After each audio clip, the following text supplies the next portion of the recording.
Dancing beat. Hi everyone, I'm your best friend, back in town again. Hi everyone, I'm your best friend, back in town again. Let me get you on your dancing beat. Hi everyone, I'm your best friend, back in town again. Let me get you on your dancing beat. What's up, everybody? It's your boy Justin, the Vegan Savage, and I hope those of you that are in the DFW area especially have purchased your tickets for a Healthy Alternatives Restoring Your Wellness event. It is the first event of a Healthy Alternative, and I am super happy to be a part of one of the speakers at the event. It's going to be food, fun, fellowship, great and amazing people, so I am here for all of the above, okay? So today's topic of discussion is part 2 of Stop Feeding Your Dysfunction. I actually have a lineup of subjects that I want to talk about over the weeks, but I did make a promise to myself to make sure that in talking about these topics, when people are really enjoying certain topics and are really hitting me up and saying you really helped me, I want to dive deeper into that topic, because honestly I really just hit the surface last week concerning this topic, and I'm really going to dive into this topic a little deeper.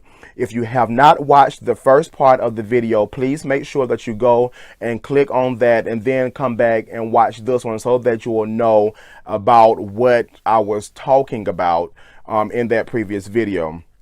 So with that being said, on the last video, I left off at the point where a lot of times we have friends or relationships with people that are throwing insults and whatever to us, or taking digs at us in the form of LOL and laughing face emojis. And as long as they put LOL and a laughing face emoji in it, then it seems to be okay and we laugh at it too.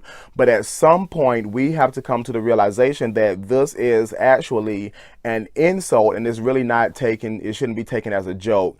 And honestly, if we don't vocalize that to our friends or vocalize that to our significant others, they will continue to do it. So we have to be vocal about our, what's acceptable and what's not acceptable. And if that person is willing to change, then you know that that person is for you. And if they're not, then just count your losses and move on. Either way it goes, you have to set boundaries for your own life, and you can't expect people to know your boundaries if you have not vocalized your boundaries. I just had a mouthful right there. You have to understand that, people don't know what you expect if you never put your expectations out on the line. So, I mean, they will continue to do it until you speak on it. And this is going to require for some of us to be, to get some type of boldness and some type of assertiveness to say, hey, okay, I understand that you may think that that's funny, but I don't think that that's funny, and please don't say that to me again, because it's not funny. I don't appreciate that, and I don't like being talked to that way. Straightforward and simple. Don't just harbor in stuff for the sake of trying to save your friendship, because at the end of the day, your friendship may not be as solidified as you think. So set boundaries and make sure that you vocalize those boundaries so that people will understand what you expect. And on the flip side, when people come to you and say, hey, this was offensive to me, then you make sure that you give the same energy that you want received, because relationships, friendships, or whatever, partnerships, they're not one-way streets. It's a two-way street. So if I'm going to set boundaries for you, then you have to be able to receive boundaries that people have set up for you as well. Okay, so with that being said, I'm actually getting ready to be pretty transparent right now. And I said I would never tell anybody this story, but it's just going to be between me, my mother, my godmother. But in order for me to help you, I have to come to a place of authenticity and a place of vulnerability and a place of transparency, so that you can see I'm not this perfect person. I have not always had myself in a comfortable place. I have not always, been on top of my game. And so, and I'm still walking through some stuff even now. So we are walking through these struggles together. You're not in it alone. Okay. So with that being said, when I was heavier, I was shopping every week. When I say shopping every week, I was shopping every week. I was in somebody's store every week. Every Friday and Saturday, I was in the mall. I was in some type of store buying clothes, cologne, shoes, you name it. I was probably picking it up. Stuff that I still, before I gave away a lot of my clothes that I had when I was heavier, stuff still had the tags on them, and I had them for like 2 years.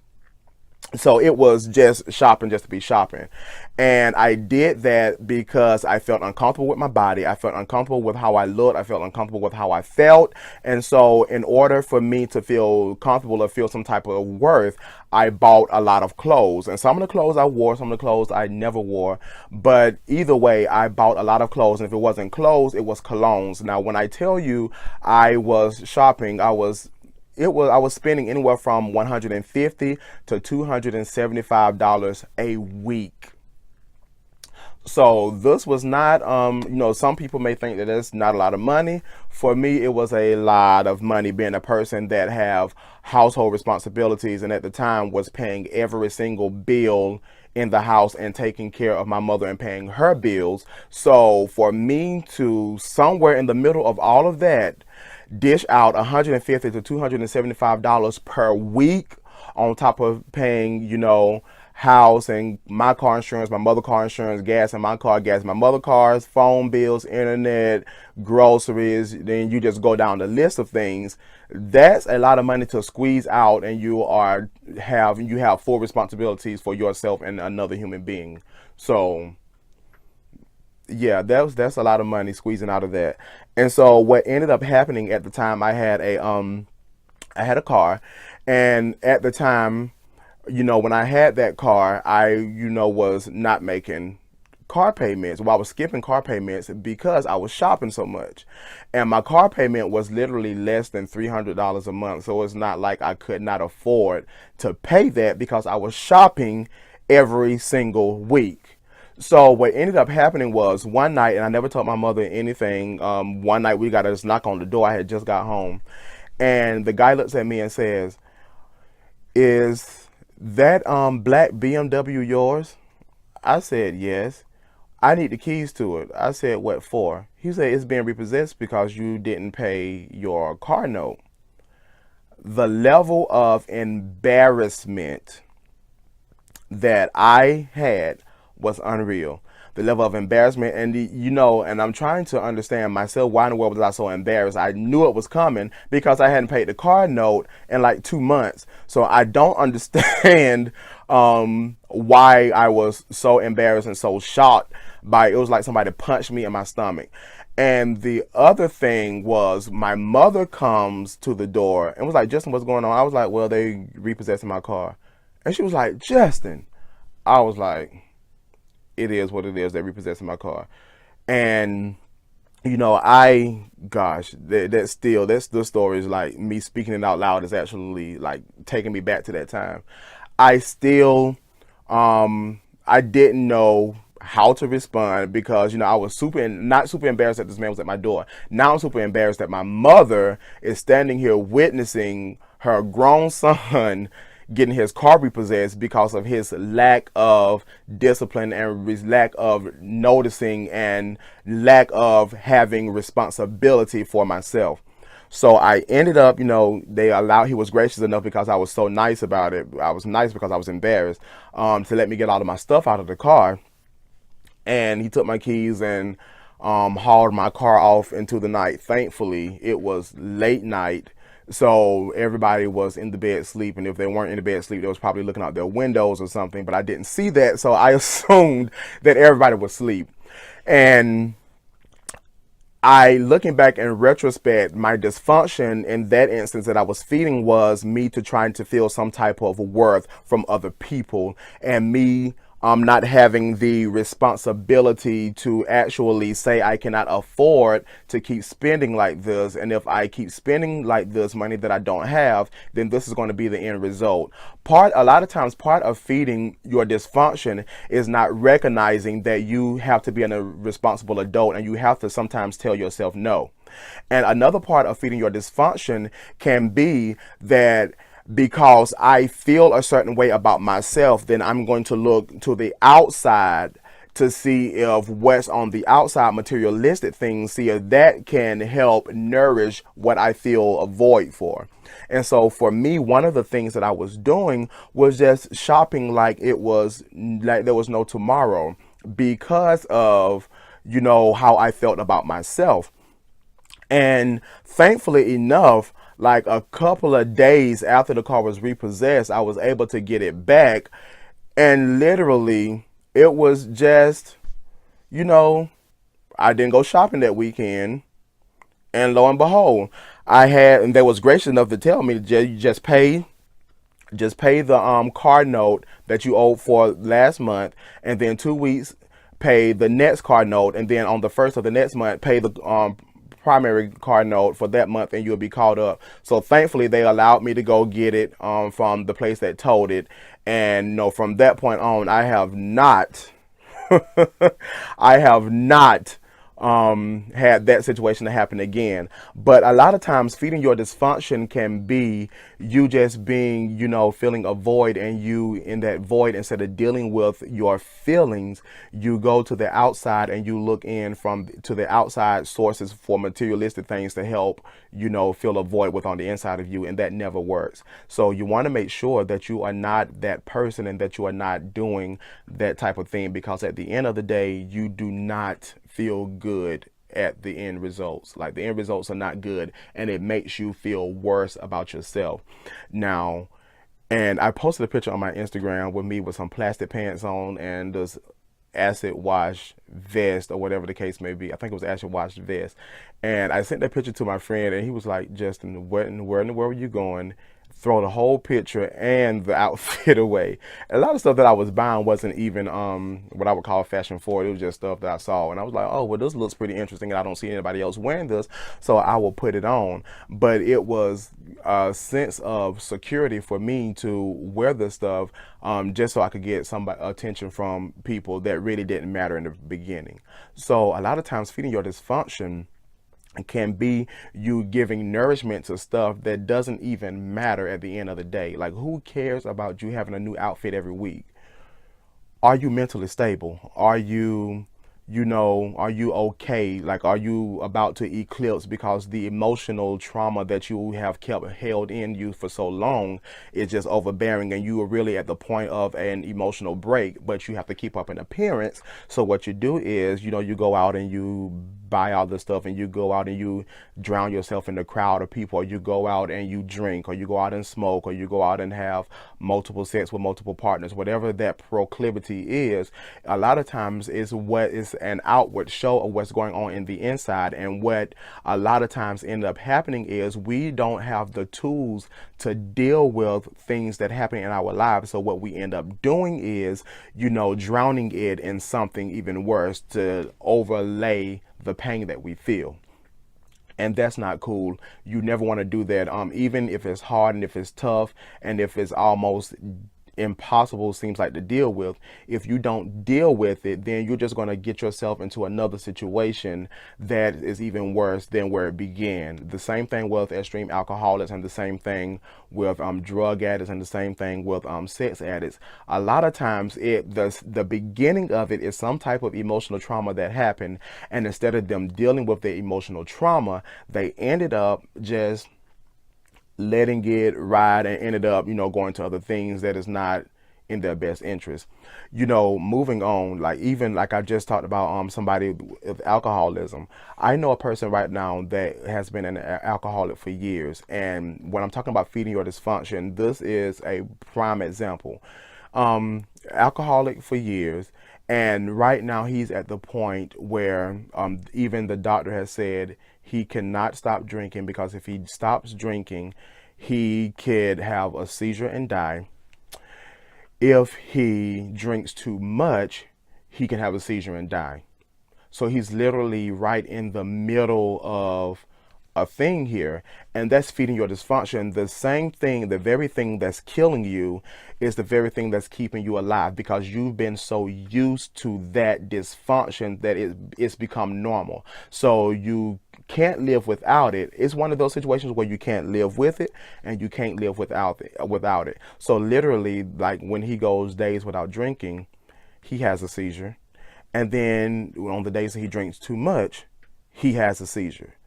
So it's like a middle line that he has to stay in, drink a little bit, and get off of it, because I can have a seizure and die if I drink too much, and I can have a seizure and die if I don't drink any at all. So it's the point where your body now has become dependent on it. And it's the same thing mentally. A lot of people have become so dependent on dysfunction that when some type of normality happens, they don't know how to deal with it, because they're so used to dysfunction that dysfunction has become normal. And it's never normal. There's a saying out that says, well, a lot of people are saying be his piece or be her piece or whatever. And I think it's actually kind of a funny phrase. The memes are hilarious. But as I begin to really dissect that phrase, it's a great phrase. But a lot of times, some people, you can't be their anything. Because you can't be anything to somebody that they don't want you to be. A lot of people are just so used to craziness and dysfunction and all of this stuff that when they get peace, they find some type of way to distort the peace or disrupt peace. So a lot of times these people, you just have to back off from and allow them to, have their own, fun with themselves. Because if you continue to try to be something to somebody that they don't want, then they're going to drag you down with it. Again, you can't be anything to anybody that they don't want you to be. And you don't have to keep forcing yourself on people. I know a lot of times we want to be a help to people and want to really see our people succeed and see our loved ones succeed. But at the end of the day, I can't want more for you than what you want for yourself. So, if you don't want it for yourself, I can wish for you to have it as much as I want you to have it. But at the end of the day, I can't want for you what you're not willing to have for yourself. And that was something that my mother actually taught me before I lost all of this weight. When I actually lost the weight, she had told me, she was like, Justin, I've been wanting this to happen for the longest, but I couldn't want it for you. You had to want it for yourself. And that's the same thing I'm saying to you. Like, whatever it is, whether it's you want to lose weight, whether you want to write that book, whatever it is, go get that degree, just become an all-around healthy person, it could become financially stable, whatever it is, nobody else can want it for you as much as you want it for yourself. Because at the end of the day, when you want it for yourself, you will achieve it. You will do it because it's something that you want to do, and you want to do it for yourself. You're not doing it to satisfy people. You're doing it for yourself. And that was another thing with me. Before I initially really dug in and started to really work towards becoming healthy and losing weight, I had several gym memberships. I had been working out or being, trying to get healthy since, 18, 19 years old. I'm 30 now, so it's been a while. And in that, my main motivation was because I got tired of people picking at me and calling me fat or whatever. And it may have lasted for 2 or 3 months, and I fell back off because it was really not my own motivation for myself. It was because other people were saying stuff about me, and to keep other people from saying stuff about me, I'm going to do it. But when it came to the point after my grandfather really gave me a heart to heart, and then after I looked within myself and said, Justin, this is not good. You are at the brink of having a heart attack, stroke, having all kind of other health issues. You really need to buckle down and do that. And at that moment, when I decided that I wanted it for myself, I never looked back. And so you have to make sure that that's something that you want for yourself, and not because other people are doing it or it's a trending thing to do, so I'm going to do it because other people are doing it and that's what other people want me to do. You have to come to the decision to say, I am going to do it because it's what I want to do and it's what I feel like I should be doing, and it's really a good thing for me. It's therapeutic for me to do it, so I'm going to do it to better myself. Because when you do stuff for yourself, it hits different. You get a different vibe. You have a different energy with it versus when somebody wants you to do it. So, that's another thing. Also, when it comes to since I'm on the vein of, health, when you are dealing with health, you have to become healthy because that's what you want to do. Like, people can, talk until the cows come home. People can try to motivate you until the cows come home. But at the end of the day, if it's not something that you want to do, then you're not going to do it. You will continue to, stuff your body with stuff that you shouldn't be eating. You will continue to, go overboard with, bad habits, because it's not something that you want yourself to do. But at the end of the day, when you decide for yourself that I'm going to do this and I'm going to do this for me, then it hits differently. Another thing, in thinking about feeding your dysfunction is, or not feeding your dysfunction, there are a lot of times we accept things because we feel like we can't do any better. Like, how often have we accepted friendships or been in relationships because we felt like, well, this is the best that I can do, and I would rather, have a friend or rather be in a relationship than to not have anybody at all. At the end of the day, we have to come to a mindset, and I was the same way. We have to come to a mindset as to where I know what I deserve and I know what I don't deserve. And there are certain things I'm going to accept and there are certain things I'm not going to accept. That statement stems from low self-esteem. Been there. It stems from low self-esteem because I look a certain way. So I don't feel like I deserve to be, I'll just accept anybody in my life because, that's the best that I can do at the present moment.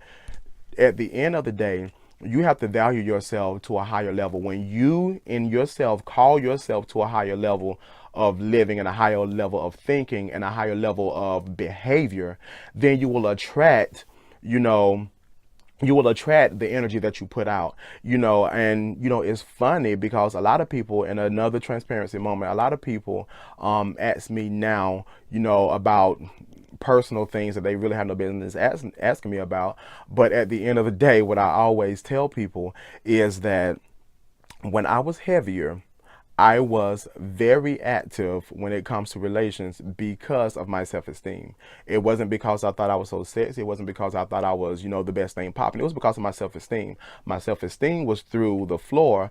And so, just, you get it, anybody else get it, whatever the case may be. But when I begin to look within myself and when I begin to really self-evaluate, then it was a point of, you are better than this. Not saying that I'm better than anybody. I'm better than the situation that I'm putting myself in. And so when I'm saying I'm better than the situation I'm putting myself in, then I'm not going to keep allowing myself to be used that way because of how I feel about myself. I need to change my feeling about myself. And when I change my feeling about myself, then I'm able to attract another type of people because my feelings about myself has changed. And it's crazy because I was told when I lost all of this weight that my energy changed. Like when they say my energy changed, like my demeanor, I had still have a pretty much comedic personality. Anybody that knows me tells you I am goofy, silly, laugh all the time, pretty much laugh at anything because I'm silly. But I'm doing it now out of true, authentic happiness versus then when I did it, I was doing it out of, well, if I crack jokes and be the center of attention as far as making people laugh, they won't notice that I'm, humongous. And well, I don't want to use the word humongous. They don't know that I'm, they won't notice that I feel bad about myself and that I'm, this big overweight person that's really conscious about my look. So then I did it out of obligation of really trying to medicate pain versus now I'm doing it because I'm truly happy and I'm truly just a goofy, silly person. So, dysfunction and feeding dysfunction really has to begin with a transformation of your mind. A lot of times people don't understand that in order for me to do anything, everything comes with a thought. Everything begins with a thought, and how you think determines what happens in your life, because thoughts, as long as you're thinking it, thoughts eventually will become a manifestation in the physical earth. If you begin to really act on those thoughts and really begin to put those thoughts into motion, then they become very prevalent in the physical earth. But it's up to you to decide that I'm not going to continue to allow myself to be around negativity. And that can be family, that can be friends, that can be anybody. You know how many times I have had to not show up at events because I don't think that I'm superior or better than anybody, but a lot of times there are certain energies that I don't want to be around. And we have to make sure that we protect our energy. We have to protect, who we are as a people, and don't compromise who you are for the sake of having friends or for the sake of being popular. You never want to compromise who you are. You want to always be who you truly are, because at the end of the day, the people that really love you will always accept you for who you are. So you have to be true to yourself, and you have to be, authentic and transparent with yourself, because honesty begins with self. And in feeding dysfunction, a lot of times we're not honest with ourselves. We're not honest with our loved ones and with, the people that are in our lives, because of fear of them feeling some type of way about us. If you become who you really are to the people that are around you, and they feel some type of way about you and don't like it, that's their problem. That's their decision. I made a post on Instagram today, I think it was today or either yesterday, and I said that if people cannot realize your worth, stop trying to prove it to them. It's their loss. If they don't realize what you're worth, then it's not your responsibility to prove it to them.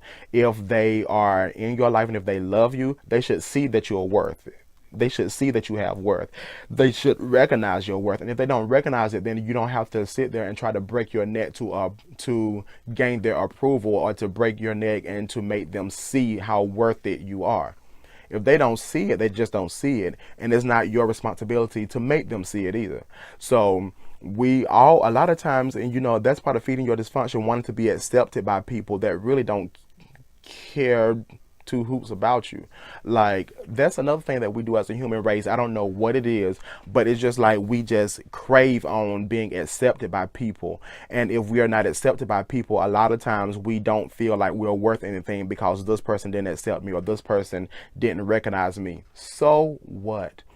A lot of times you have to be looked over so that when it's your time to shine, then you shine. Like that shine hits differently when you've been looked over from time to time, and when you have really, been underappreciated. And a lot of times it doesn't feel good, and it doesn't always look good. But at the end of the day, when you shine, you shine brighter, because while you were being overlooked, you was working on yourself. You was making sure that, you had all your ducks in a row, because at the end of the day, we all strive to be successful. And even though, there have been a lot of times that I've been looked over on stuff, and whatever the case may be, I didn't take it as a letdown. I took it as, well, it's not my time to shine. And while I am being looked over, and while, nobody's recognizing me, I'm going to work hard to make sure that when I finally hit the limelight, that I hit it with a vengeance, and that I hit it with all my ducks in a row, and that I hit it with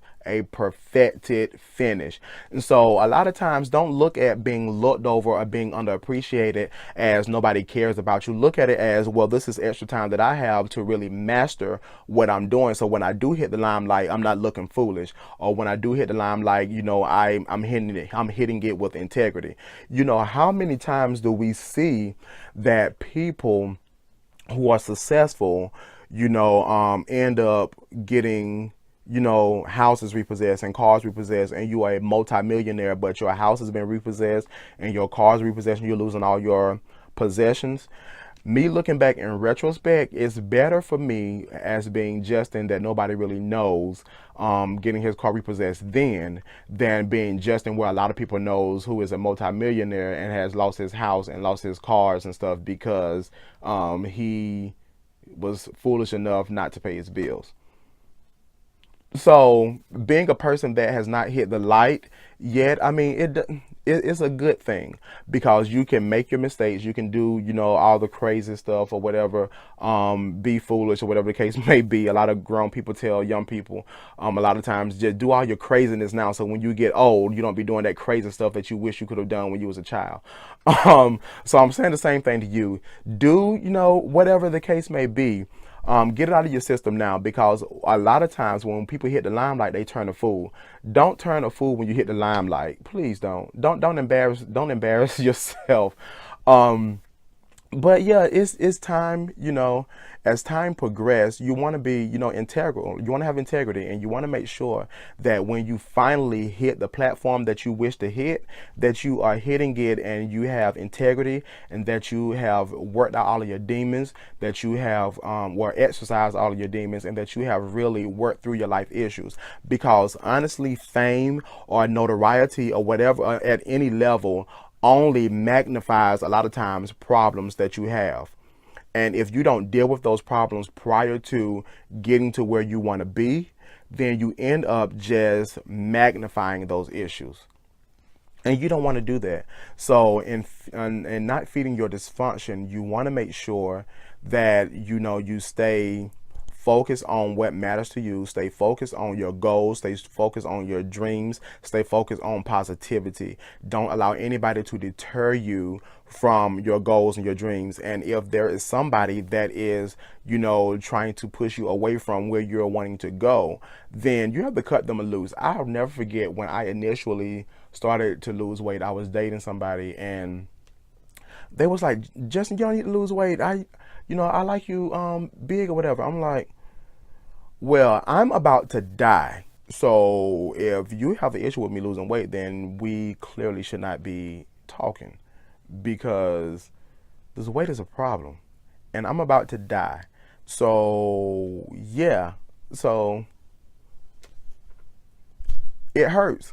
But you know what? At the end of the day, if you are not willing to do what it takes to become what you want to become in life, and I'm not saying step over people, and I'm not saying trample over people and demean people. What I'm saying is, if you are not willing to set boundaries for yourself, and if you're not willing to push out negativity from your life, and if you're not willing to work through the issues that you may have, whatever they may be, then you will never really fully reach your full potential. And if by any chance you do reach that potential, you reach that potential with a lot of baggage. Like Erykah Badu said, one day all them bags gonna get in your way. So pack light. All right, no, like get rid of all of the baggage. You don't want to keep feeding dysfunction, because when you feed dysfunction, you only make it stronger. You only give it tools and nourishment to continue to overbear your life. And if you do that, then you end up becoming a miserable person. You can have all of the success in the world. You can have all of the things, that you have dreamed and aspired to have. But at the end of the day, if you are not well mentally, then you'll only be tormented by it. And I am a person that's really pushing holistic wellness. I want to be physically well, but you know what? I want my mind to be just as strong as I am physically. I want my finances to be just as strong as I am physically. My relationships, the people that I deal with from day to day basis, we all have to be just as strong as I am physically, because at the end of the day, who you surround yourself with is going to tell a story about who you are. And if you surround yourself with a bunch of negative people, you can be the most positive person in the world. But if you surround yourself by negative people, you will always be seen as, well, he's one to hang around all those people that are, negative, da da da da. So they must, be on the same page. You have to surround yourself with positive people and people that are really in your corner to really help you succeed, and vice versa. You should be that person in somebody's corner to really want to push them to their next level. Because at the end of the day, feeding your dysfunction has to stop. You have to stop feeding the things that are bringing negativity to your life, whether it's bad decisions that you make, whether it's bad choices in partners that you make, whether it's bad choices in friendships that you make, whether it's bad finance decisions that you make. You have to stop, because you're only feeding a dysfunction. And when you get to the root of why am I doing it in the first place, back to me shopping every weekend. Why was I doing it in the first place? It's because I didn't feel good about myself. So I use shopping as a tool. Some people use sex as a tool. Some people use alcohol and drugs as a tool. Some people use overworking as a tool. Some people work 7 days a week, all day long. Some people use that as a tool. Even me right now, I had to, because I saw what I was doing. I was petrified about becoming overweight again. So for a long time, I was working out hard 7 days a week, not giving my body time to rest. So what ended up happening then? Working out 7 days a week, you don't have time for your body to rest. Your body's not recovering because you're at the gym late and have to get up early. And after months of doing that, then it starts flowing over into my work life, getting up, going to work, supposed to be at work at 9 o'clock, not getting to work to 12 and 1 o'clock. So it started spilling, and I don't know how I didn't get fired. I guess it was because I was just so great at what I did, like they didn't fire me. But yeah, when you do stuff like that, it always affects something else. And I got to the point where I ended up, having to say, okay, Justin, 7 days a week working out as hard as you're working out is a bit ridiculous. So I end up having to dial myself back and say, okay, Justin, you're not the fat boy anymore. Your mind now has to adjust. And that's what ended up happening to me. And a friend of mine from Atlanta told me, he was like, Justin, yeah, like you lost the weight, but you still a fat boy in your mind. And I looked at him, I was like, what? He said, you're still a fat boy in your mind because you are still behaving as the fat boy behaved. I was at I'm not really a crowd person, like don't really like to be around a lot of people. That's a fun fact, I guess. I really am kind of shy and don't like to be around a lot of people. But he was like, Justin, that stems from you being that fat boy because you was, the fat boy. So you like to be, reserved and pushing your own little corner and don't talk to nobody and don't deal with nobody, and that's literally how I was. But he was like, Justin, you still that fat boy, so you need to deal with that. I was like, good grief. But you need friends like that that's willing to tell you the truth and really not sugarcoat it. So stop feeding your dysfunction. This is part 2. Hopefully this video was a help to you. Hopefully I said something that was able to motivate you and to turn on a light bulb in your mind to say, hey, I need to stop doing this. Get to the root of whatever your issues are, whether you are spending money that you don't have, whether you are eating things that you shouldn't be eating. And I did that a lot. I was a very emotional eater. Whatever emotion that I was feeling, I had a food for it. So if I was mad, it was chocolate. If I felt sad about something, it was a lot of fried stuff, fried rice, Chinese food, that type of thing. If I, felt uneasy about something, I drank a lot of sodas. Like I literally, and if, I felt, anxiety, I ate a lot of candy. So I literally had a food for each emotion that I felt. So you have to understand your emotions and then deal with each emotion as to why do I want to eat this? I feel this way. Why am I craving this now? Because I feel this way. So once you get to that point, you can really stop emotional eating and deal with why I want to eat this in the first place. I'm not hungry. I don't really have a taste for it but I feel a certain way. So this food somehow makes me feel better when I eat it and I feel this way. So get to the root of it. So whether it's financially, whether it's bad eating choices, whether it's bad habits like being a sex addict, being a drug addict, being an alcoholic, whatever the proclivity is, deal with it and deal with it head on. Don't be afraid to confront any of your issues because you will only become better. You will only become a happier person. You'll have the ugly before the good, but at the end of the day, go through the ugly stuff. Walk through all of the ugly so that you can have a better future. Okay? So remember, if you like this video, please like, share, subscribe, turn on the notifications on YouTube. Please follow me on all social media. I do now have Twitter.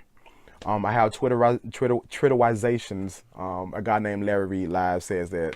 Twitterizations. Well, his name is not Larry Reed Live. His show is Larry Reed Live. His name is Larry Reed. But yeah, so I have all of those platforms. I actually have had Twitter for I think 2 years, but wasn't really active on it. But I want to make sure that I'm able to connect with people on all platforms. So I have it. Starting to get a little active on it. So, follow me on all social media and always remember to awaken your inner savage. All right. Peace.